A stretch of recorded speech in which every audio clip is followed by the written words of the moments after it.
지금 보시는 이 그림은 제가 제 인생에 빛이 들어와서 저 자신을 처음으로 느낀 날을 좀 이렇게 표현할 수 있는 그림이 뭐가 있을까 하다가 고른 그림입니다. 이날 이전까지는 저는 정말 그 무지한 그냥 하나의 그냥 고깃덩어리 같은 존재에 불과했는데, 제가 그날 이후로 완전히 다른 사람이 돼서 그날을 좀 기념하면서 얘기를 시작하고 싶습니다. 어른이 되어서는 아니고, 제가 1967년에 4학년, 초등학교 4학년에 올라갔던 날의 일인데요. 그때 가까운 제 모습을 좀 찾아봤어요. 이거는 69년에 찍은 거니까 그래도 그때보다 나이는 먹었지만 뭐 어린 애는 마찬가지죠. 이건 6학년 때 모습인데, 근데 제가 4학년이 되면서 성동초등학교라는 지금은 광장동에 있는 학교로 전학을 갔어요. 근데 그 전학 가기 바로 전까지 이 일이 참 중요한데, 저희 어머니하고 아버지가 제가 4살 때 이혼하시고, 그리고 어머니가 저를 데리고 시골에서 사시다가 아주 굳은 결심하시고 대학에 입학을 하셨어요. 그래서 저를 다시 저희 아버지, 저희 할아버지 시댁에다가 다시 맡기고 기숙사가 있는 학교를 들어가셨는데, 물론 이제 뭐 저희 할아버지랑 저희 아버지가 있는 곳이니까 저한테는 우리 집이나 마찬가지인 집이고, 제가 또 장손이었기 때문에 당연히 그 괜찮은 처리 같지만, 실은 저희 아버지가 재혼을 이미 하셔서 다른 여자분이랑 살고 있어서 저는 이제 새어머니네 집으로 들어가는 아주 어려운 일이었었어요. 근데 대부분은 그래도 할머니, 할아버지랑 살았고, 아버지랑 새어머니랑 사는 날이 뭐 3년 동안에 얼마나 있었을까요? 한 1년 될까? 잘 모르겠어요. 근데 그렇게 또 대가족으로 할머니, 할아버지가 다 같이 살 때도 있어서 그렇게 괜찮을 수도 있었는데, 실은 저한테는 굉장히 고통스러운 시간이었고, 어머니랑 같이 못 살아서요. 그리고 이제 어머니하고 시골에서 아주 행복하게 있다가 갑자기 서울에 와서 그 새어머니와 또 집안 식구들하고 같이 사는 게 굉장히 어색했어요. 그래서 저에 대한 그 자존감도 많이 낮고, 제가 그때 성적을 기억하는데 초등학교 1학년 때 성적이 웬만하면 다 뭐 우도 맞고 수도 맞고 다 그러는 때인데, 저는 초등학교 1학년 때 성적이 미 다에다가 양 2개였었거든요. 그러니까 기억이 나요. 그걸 막 서로 성적표 갖고 얘기하던 생각이 나서, 동네 저처럼 이제 못난 놈들하고 같이 막 어울려서 얘기할 때인데, 나는 미 다에다가 양 2개다가 이렇게 얘기하던 생각이 납니다. 근데 어머니께서 대학을 마치고 일터를 얻으신 다음에 이제 저를 다시 어머니에게로 데리고 가셨어요. 물론 굉장히 어려운 과정을 거쳐서 하셨는데, 그래도 성공하셔서 데려가셨는데, 제가 입학한 학교, 그 성동 초등학교가 사립학교였어요. 그래서 처음에 전학 간 날 저희 담임 선생님이 저를 소개하는데, 얘가 오늘 전학 온 성표야, 이렇게 소개를 하는데, 애들이 한 30여 명 되는 한 반밖에 없는 4학년이었는데요. 근데 그 아이들이 다 같이 저를 위해서 노래를 불러줬어요. 근데 그 담임 선생님이 워낙 아이들 합창에 워낙 조예가 있으시고 즐겨 지휘하시던 분이어서, 곡도 제가 생전 처음 듣는 곡이었고, 그냥 교과서에 나오는 동요를 부른 게 아니고 창작곡이었었어요. 그리고 3곡을 합창으로 불러줬는데, 그 중에는 막 얘가 불렀다 이렇게 하는 것도 있고, 막 구호를 붙이는 것도 있고, 다 같이 막 하나 둘 셋 이런 것도 있고, 아주 앞에 서 있는데 이 3곡이 다 달라가지고 너무 아름답고 너무 재미있고 즐거웠었어요. 근데 그 3곡이 다 저를 위해서 부르는 거였죠. 이런 일은 제 인생의 처음이에요. 그때 저는 제 인생에 불이 들어온 느낌이었어요. 그때 아주 불이 탁 켜졌어요. 어떤 불이. 그리고 학교를 다녔는데, 요 선생님이세요. 이거 저한테 노래 불러줬던 친구들이고요. 요게 접니다. 근데 옛날 사진이라 참 어떤지 지금 이 친구들 이름이 다 생각이 납니다. 이 친구들이 노래를 불러줬고 그 노래를 지휘하셨던 선생님이신데 전준선 선생님이신데 지금은 돌아가셨습니다. 근데 선생님께서 총각이셨고 아주 젊으셔서 열정이 많으셨던 것 같아요.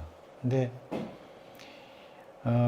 그날 합창으로 저 머리에 불이 들어왔다면은 그 후에 제 4학년, 5학년 2년간 이분이 담임을 하셨는데 그 2년 동안 굉장히 큰 일이 일어났어요. 즉 제가 얼마나 그림을 잘 그리는지를 이분이 발견해 주셨고 아무도 제 그림을 칭찬하는 사람이 없었어요. 제가 초등학교 1, 2, 3학년 때도 그림을 좋아해서 많이 그렸는데 그때는 여기저기 낙서한다고 좋아하지 않으셨어요, 집에서.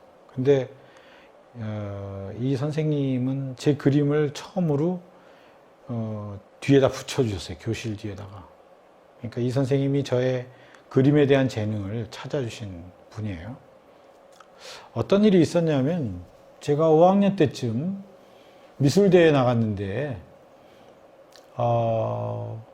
특선이나 뭐 이런 걸 받지 못하고 전국대회였는데 제가 입선을 받았어요. 근데 그때 제가 5학년 때 워커힐이었는데 내가 그릴 수 있는 한껏 잘 그려보자 그런 마음에 아주 꼼꼼하게 열심히 그렸거든요. 근데 입선이어서 굉장히 실망을 했고 제 옆에서 김정훈이라는 친구가 그림을 그렸는데 걔는 막 놀다 와가지고 모르겠다 그러면서 막 빨리빨리 그렸는데 걔가 특선이더라고요. 그래서 참 속으로 이상하다 하고 있었는데 이 선생님이 나중에 오셔서 그 결과를 발표하시면서 성표는 그림을 너무 잘 그려서 지금 입선이 되었다 그러셨어요. 왜 그랬냐면 심사위원들이 이거는 어린아이가 그린 게 아니라 어른이 그려준 거다 이렇게들 판명이 나서 그렇게 되었다고 말씀을 하시는 거예요. 그러니까 어린 저한테는 얼마나 큰 그 격려가 되었겠습니까? 참 그런 선생님이셨어요. 그래서 그것도 그렇게 하셨고 5학년 때 성동 어린이라고 저희 학교 어린이 신문이 창간됐는데 그때 저를 남자아이 여자아이 하나가 이제 초대 어린이 기자였는데 그때 기자로 선생님이 발탁을 해주셔서 그 당시에 교육부 장관과 인터뷰를 했습니다. 찾아가서 참 좋은 경험을 많이 했어요. 그래서 저의 그 인생의 커다란 바탕을 마련해 주신 분, 즉 제 인생에 빛을 던져 주신 선생님이 전준선 선생님이라고 할 수 있습니다. 저는 중학교 땐 중학교대로, 고등학교 땐 고등학교대로 저를 사랑해 주신 선생님들이 계세요.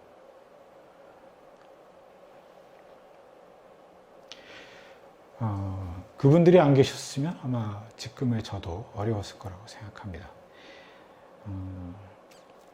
저는 결국은 그때는 초등학교 때는 막 KBS에서 이렇게 학교들을 순회하면서 하는 방송이 참 많았는데 그런 방송할 때 중요한 순간에 그 선생님이 자꾸 독창을 시키셔가지고 노래를 우리의 소원은 통일을 제가 몇 번 불렀는지 모르겠어요.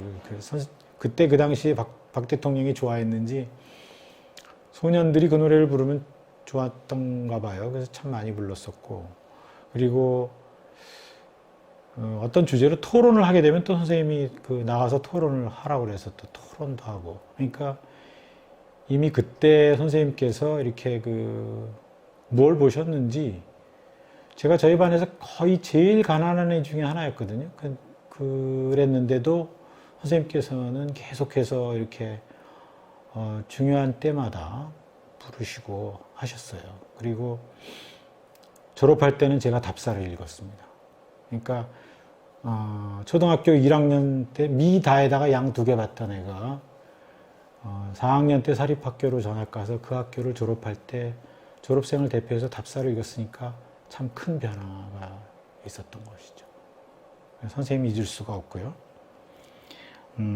그리고 그 다음 사진은 요거는 저희 아내의 뒷모습인데, 제가 1986년 5월에 제 아내랑 결혼을 했어요. 근데 제가 지금껏 우리가 한 지금 36년 정도 같이 살았습니다. 네.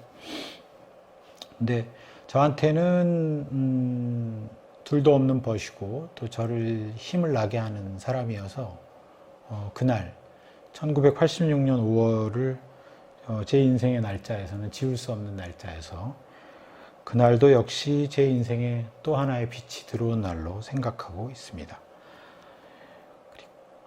여기는 지금 캐나다의 그 자스퍼라는 곳인데요. 제가 2003년 4월에 서울 떠나서 자스퍼에 가서 2년간 안식년을 하고 왔습니다. 근데 2003년이면 제가 이제 프리랜서로 일을 시작한 지가 22년째 되던 해였는데, 만으로 여러 저의 작업들이 이제 너무 작업을 많이 해서 더 이상 새로운 작업이 나오질 않고, 그림은 점점 메말라가고 해서 여러 번 그림을 멈추고 싶었지만 현장의 일이라는 게 그렇게 제 마음대로 그만둘 수 있는 게 아니어서 질질 끌면서 좋지 않은 작업을 하다가 결국은 결심을 하고 여기 있던 자산들을 정리해서 캐나다의 자스퍼에 가서 2년 동안 가족과 함께 쉬었다가 돌아왔습니다. 여기는 페이토 호수라는 곳인데, 이 호수 속에 들어있는 광물질이 좀 특이해서 이렇게 불투명하게 무슨 색이라고 할까요? 피콕 그린으로 빛나는 그런 호수입니다. 아주 유명한 호수예요. 이건 저희 집 위쪽으로 차를 몰고 한 10분쯤 올라가면 있는 피라미드 호수인데, 여기서 가끔 카누를 탔고 또 차를 가지고 올라가서 여기 가서 뭐 이렇게 샌드위치 같은 걸 먹고 내려오기도 하고, 하여튼 산책도 많이 하고 그런 곳이에요. 제일 많이 갔던 초기에 2003년에 제일 많이 갔던 호수고, 2004년에는 이제 아네트 호수라는 다른 호수를 또 발견해서 그쪽에 주로 많이 갔었고요.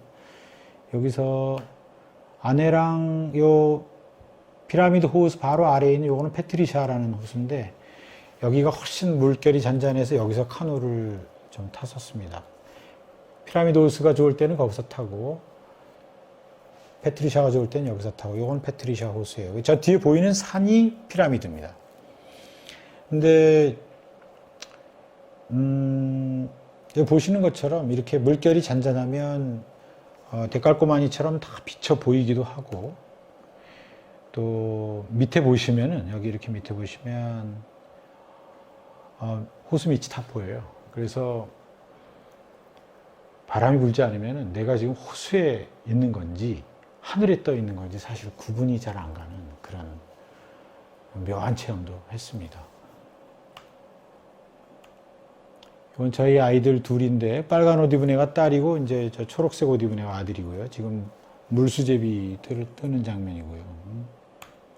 이거는 제가 머물던 자스퍼에서 한 1시간 거리쯤에 있는 힌튼이라는 곳에 가서 한 2000m 되는 산에 올라갔을 때예요. 그래서 주변이 다 거의 수평으로 2000m 이상 된 산들이 다 보이고, 여기 지금 눈이 쌓인 그 선, 거기가 2000m쯤이라고 생각하시면 되고, 2000m 아래는 눈이 녹는데 지금 여름인데도 그 위는 눈이 녹질 않습니다. 그래서 그거를 이렇게 함께 볼 수 있었던 곳이에요.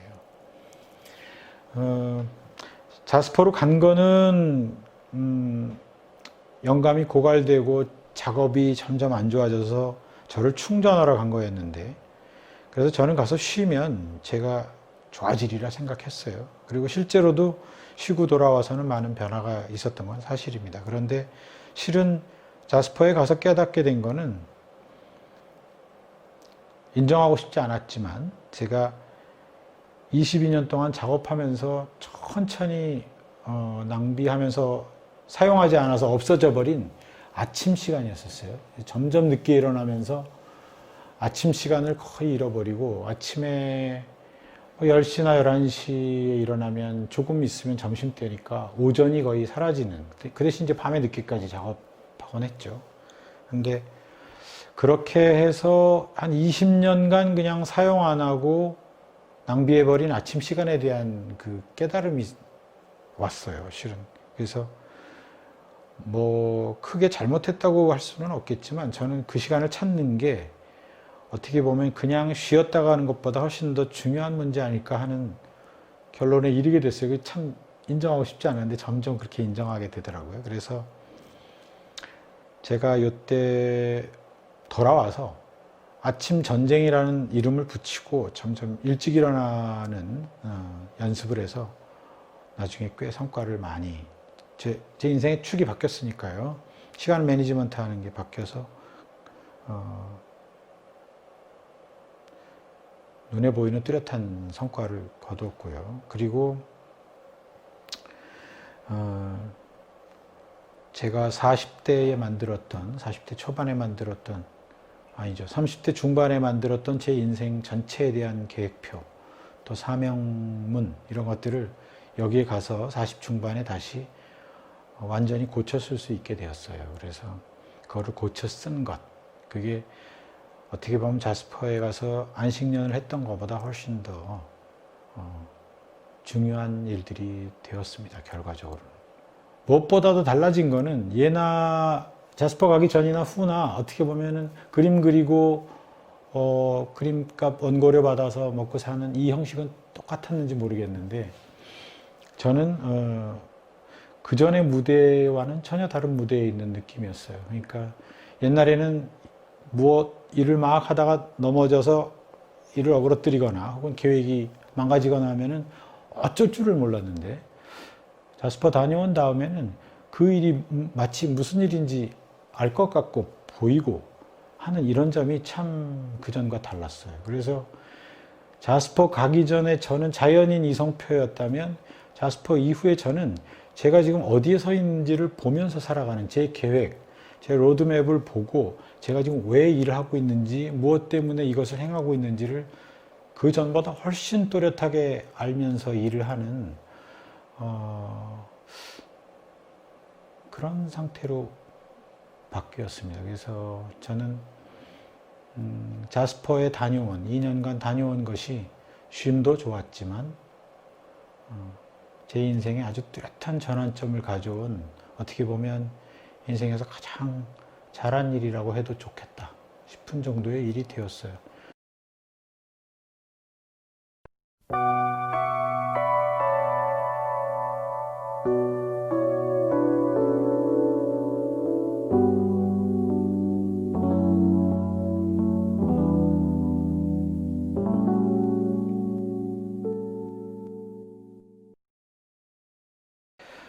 이 그림은 파란 탁자에 놓인 찻잔이고요. 그 색깔이 하얘서 우유 같긴 합니다만 실은 제가 그린 거는 찻잔입니다. 네.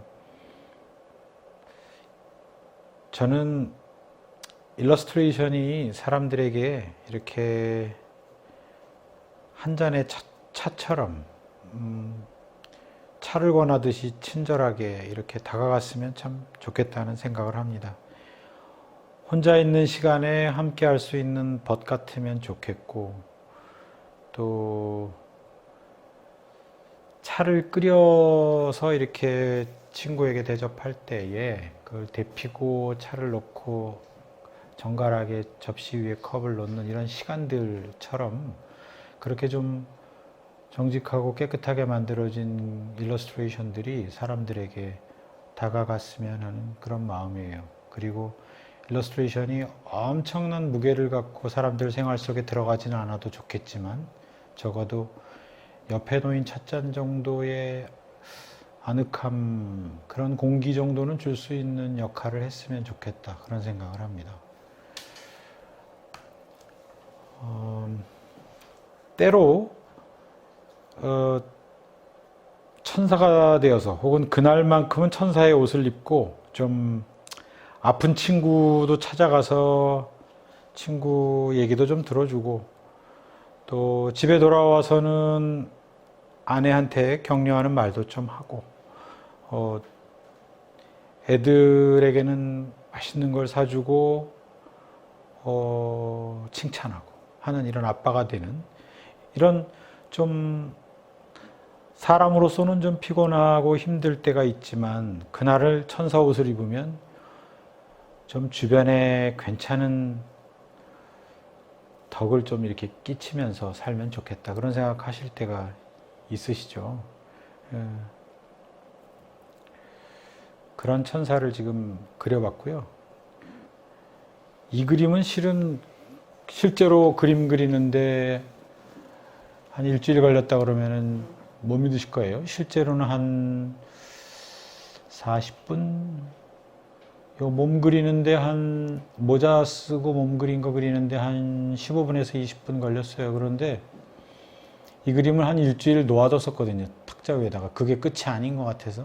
그래서 한 일주일 있다가 이 날개를 그려 넣을 수 있었어요.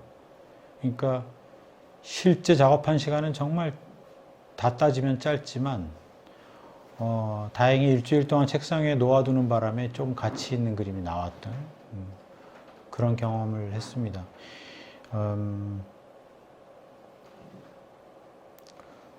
저는 일러스트레이션이 사람들의 삶에 이렇게 그 갈피갈피에 끼어 있으면서 윤활유도 좀 되어주고 그때그때마다 좀 기분 좀 좋게 해주고 만약에 일러스트레이션이 누군가에게 어느 순간에 위로가 될 수만 있다면 참 좋겠다. 그런 작업들을 일러스트레이터들이 좀 더 많이 하게 된다면 좋겠다. 그런 생각을 하고 있습니다. 이 그림은 1960년대에 청계천을 보고 그린 그림인데요. 그때 이제 마침 자료 사진이 남아 있어서 그 사진을 보고 작업을 했습니다.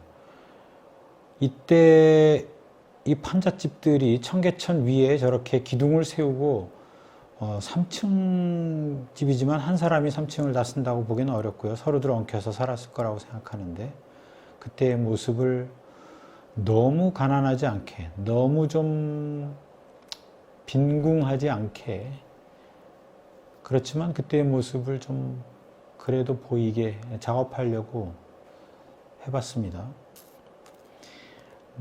이 그림은 서울역사박물관의 캘린더로 사용이 되었는데요.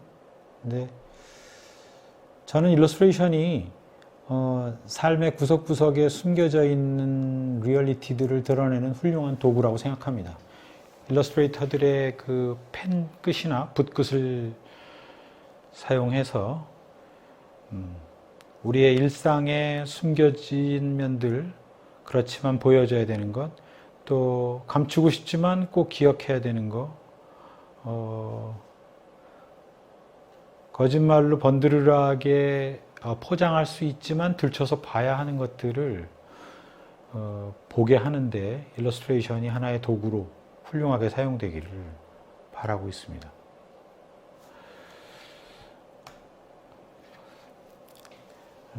이 그림은 그림자를 보고 있었지만 그 순간 보석 같은 어떤 이야기들이 떠올랐다고 할까요? 아니면 그날 기분이 굉장히 우울했는데 그게 전부가 아니었어. 내 속에는 반짝이는 보석들이 숨어 있었어. 난 괜찮은 생각을 하는 사람이었지 하는 그런 그 그늘 속에서의 전환 같은 걸 꾀하고 있는 그림입니다. 이 그림도 앞으로 이제 책에 들어가서 사용될 예정인데요. 저는 우리들 일러스트레이터들이 그리는 그림들이 정말 많은 분들에게 그냥 갑작스럽게 만난 일러스트레이션으로 인해서 오히려 어두웠던 마음이 밝아지고 또 좀 좌절했던 마음의 소망들이 떠오르는 좀 그런 일이 많이 일어났으면 좋겠어요. 또 그런 일을 하는 것이 일러스트레이션이라고 이렇게 명명되고 사전에도 그렇게 쓰여지게 되는 날이 오면 참 좋겠다 그런 생각을 합니다. 이 사람은 이제 여행을 이제 막 떠나려고 하지만 이렇게 뭐 아주 자신만만하거나 즐거운 표정은 아닙니다. 그렇지만 이제 떠나기로 결심하고 지금 막 발을 내디뎠고요. 트렁크를 들고. 그리고 이 사람 뒤에 있는 흰 벽에 뚫어진 창들로는 파란 하늘이 보입니다. 즉 이 사람은 모퉁이를 돌아가면 어쩌면 아주 파란 깨끗한 하늘하고 만날 거라는 뜻이죠. 이 그림은 곧 출판될 예정입니다. 근데 이 그림도 비록 우리가 현재 처해 있는 상황이 그렇게 즐겁지만은 않지만 또 코로나도 언제 끝날지 모르는 좀 우울한 코로나 블루스라고도 하듯이 약간 우울한 시간인 것은 틀림없지만 그래도 우리에게 또 다른 국면이 더 밝고 활기찬 시간들이 아마도 다가올 것이다 하는 것들을 좀 비춰주는 그런 그림이었으면 좋겠어요. 일러스트레이션이 바로 사람들에게 그런 역할을 하게 되기를 소망하기도 합니다. 요새 마스크하고 다니면서 결국은 우리가 입에서 나오는 그 비말들 때문에 굉장히 걱정이 많은데 이 사람이 내뿜는 비말은 지금 파란 비말이거든요. 그래서 조금 이렇게 이 사람 좀 화나 있어요. 그리고 사실 좀 힘들어요. 그래서 그렇긴 하지만 그래도 밖으로 내뿜는 것이 파란색이면 어때? 밖으로 내뿜는 것이 좀 희망하고 가까운 어떤 것들일 수는 없는 걸까? 마스크를 하고 다니면서 사람마다 결국은 뭔가 다 뿜고 있다는 생각이 드는데 다들 무슨 색깔의 비말들을 뿜고들 있는 건지 그런 생각을 하면서 그렸습니다. 제가 작업을 하다가 가끔 새벽에 좋은 아이디어를 얻는 때가 있어요. 아침 이른 시간에. 이게 그런 장면인데요. 옆에 이렇게 좋은 아이디어가 와도 실제로 못 볼 때가 정말 많은 것 같아요. 그래서 어느 날 그 옆에 좋은 생각이 이렇게 착 다가왔을 때 그 생각을 붙잡을 수 있는 것도 참 감사할 일인 것 같아요. 이게 볼 줄 알아야 보이니까요. 저 구름처럼 왔다가 그냥 쓱 해가 나면 사라지거든요. 그래서 어떤 때는 아침에 막 좋은 생각 나는 것 같으면 세수도 안 하고 막 계속 버팁니다. 작업실에서. 사라지지 말라고. 그래서 몇 개 건지기도 하고. 근데 그런 순간들을 그려보았습니다. 중요한 것은 슬그머니 왔다가 사라질 수도 있는 것. 그런 뜻입니다. 여기 있는 이 인물들은 사실은 다 전데요. 숲에 있으면서 좋았던 시간들을 좀 그려보고 싶었어요. 그래서 나무들을 보시면 같은 이파리가 없어요. 다 다른 나무들입니다. 제가 한껏 노력을 했는데요. 다 다르게 보일 수 있도록 지루하지 않으실 것 같고 그리고 실제로 숲에 있으면 제 그림 그린 거에 한 100만 배는 지루하지 않고 너무너무 생기 있고 다르고 살아 있습니다. 숲은 참 좋은 곳인 것 같아요. 그걸 그린 그림입니다.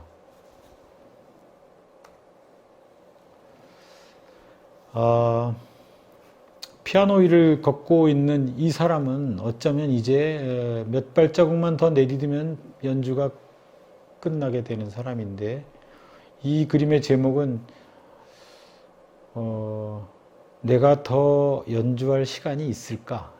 내 인생에 더 연주할 시간이 남은 걸까? 하는 제목인데요. 좀 지내봐야겠죠?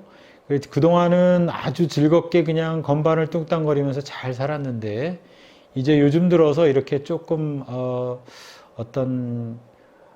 이 릴레이의 이 달리기의 끝이 보인다고 할까 하는 시점에 지금 와 있습니다. 그래서 이런 그림을 그려 보았어요.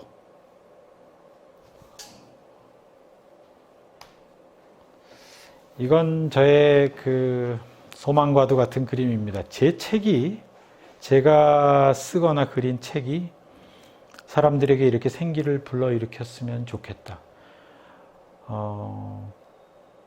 마음속에 풀이 돋듯이 사람들에게 그 마음에 활력을 불어넣을 수 있는 책이라면 얼마나 좋을까 하는 생각을 합니다. 요 뒤에 장면은 이 책의 연장인데요. 나이가 들면서 이런 그림들을 그리고 싶어요.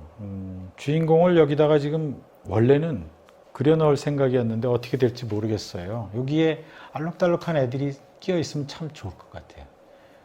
근데 어떤 때는 그런 인물들 없이도 그냥 이 풀의 리듬만 끝없이 계속 100호가 넘게 칠하는 꿈을 꿉니다. 그런 그림도 그리고 싶어요.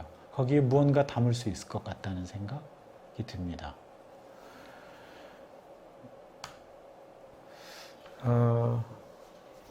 이 나무 그림도 그릴 때는 원래 여기에 호랑이들도 몇 마리 빨간 호랑이들이 서 있으면 참 좋을 것 같았어요. 그런 아이디어가 있었고 또 아이들이 여기 뛰어다니면 굉장히 좋을 것 같아요. 그래서 그런 생각으로 그리기 시작했거든요.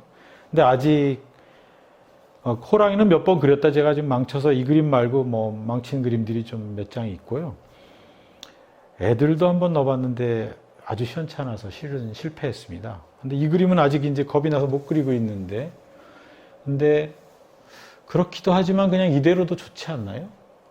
그냥 시베리아에 있는 계속되는 나무들, 그 숲처럼 평지에 평원에 계속되는 숲 같은 이거보다 훨씬 넓고 훨씬 영원할 것처럼 계속되는 나무들의 향연 같은 거를 그리고 싶은 마음이 있습니다. 젊을 때 그 이제껏 그리고 클라이언트와 일을 하면서는 제 그림은 제법 메시지의 윤곽이 뚜렷한 편이었어요. 그래서 클라이언트들도 그 점을 높이 사주었고 또 저도 그 그림들을 그리는 게 이렇게 어렵지 않고 고역이라기보단 참 즐거운 노동의 시간들이었는데요. 근데 점점 시간이 흐를수록 삶이란 그렇게 글로도 또렷하지 않고 삶이란 그렇게 윤곽이 뚜렷한 것이 아닌 것 같다는 생각이 참 많이 드네요.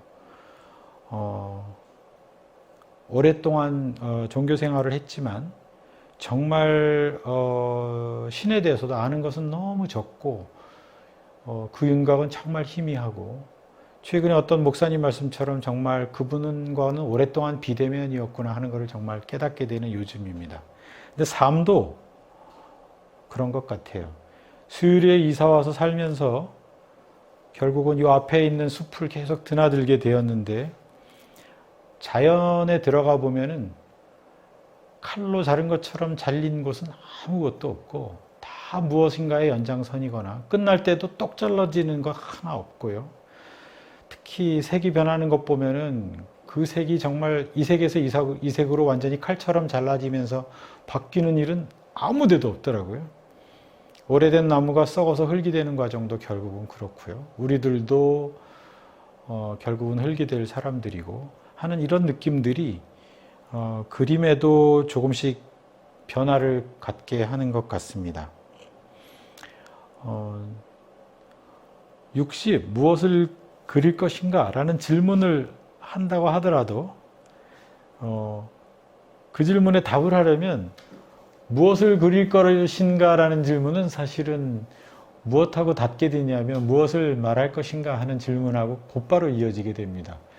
그러면 그 질문은 결국은 무엇을 알고 있는가 하는 질문을 던지지 않을 수가 없고요. 그거에 대한 답은 참으로 아는 게 없구나. 인생에 대해서건 삶에 대해서건 사람에 대해서건 자연에 대해서건 문명에 대해서건 신앙에 대해서건 정말로 아는 것이 없구나 하는 생각을 점점 하게 되는 요즘입니다.